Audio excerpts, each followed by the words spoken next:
trouve qu'il y a toujours une majorité qui refuse un gouvernement droitisé où la politique du pays serait faite dans des centrales partisanes de l'UDC et du Parti radical.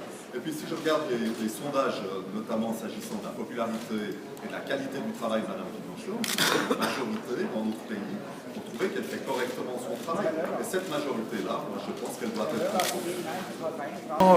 C'est difficile d'être enchanté. On savait que cette élection serait difficile pour nous. On espérait évidemment que tout l'engagement que nous avons mis serait un peu plus payant. On fait un mauvais score. Alors après, c'est une question d'appréciation. Il est moins mauvais que les pires des scénarios. Et puis, ma foi, ça reste quand même un score où on perd un certain nombre d'élus. Si vous voulez, à travers ce mauvais score, il y a quand même quelques raisons d'espérer. La première, c'est de constater que dans plusieurs cantons, même où nous perdons un élu, comme c'est le cas par exemple à Genève ou à Zurich, nous faisons clairement mieux et voire même beaucoup mieux que ce que nous faisions il y a 1 an ou 2 ans aux élections au Grand Conseil. Et ça, c'est très important. Si vous comparez les chiffres que nous avons faits à Genève aujourd'hui à ceux d'il y a 4 ans, nous perdons 2%. Mais si vous comparez les chiffres que nous avons faits aujourd'hui à ceux que nous avons faits aux dernières élections au Grand Conseil, nous gagnons 2%. Et franchement, aux dernières élections au Grand Conseil, on aurait tout de suite signé pour le résultat qu'on a eu aujourd'hui. Et à Zurich, c'est exactement la même chose.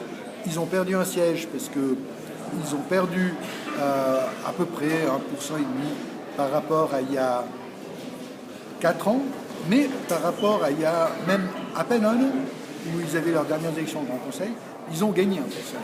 Donc voilà. Donc on est plutôt dans un trend qui est positif et qui se traduit aussi par le fait que dans plusieurs cantons, les choses se passent plutôt bien.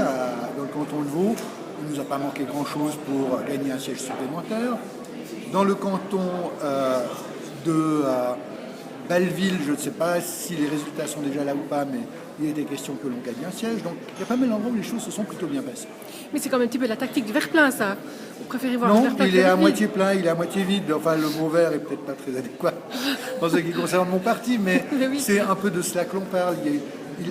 Le résultat, je vous l'ai dit, il est incontestablement pas bon. Et puis, à travers ce résultat qui est incontestablement pas bon, il y a quelques motifs d'espoir. Il y a quelques raisons de se dire que par rapport à la situation comme elle était il y a 2 ans, on progresse dans le bon sens. Mais pas assez vite et pas assez loin. Et alors à Genève, pour le second tour, vous êtes bien placé, mais il y aura un second tour quand même. Alors il y aura bien sûr un second tour, à moins que les 8 autres candidats qui sont nos concurrents à Liliane et moi ne se retirent, mais cette hypothèse est totalement invraisemblable. Donc il y aura bien sûr un second tour, ce qui signifie aussi qu'il faut continuer à s'engager.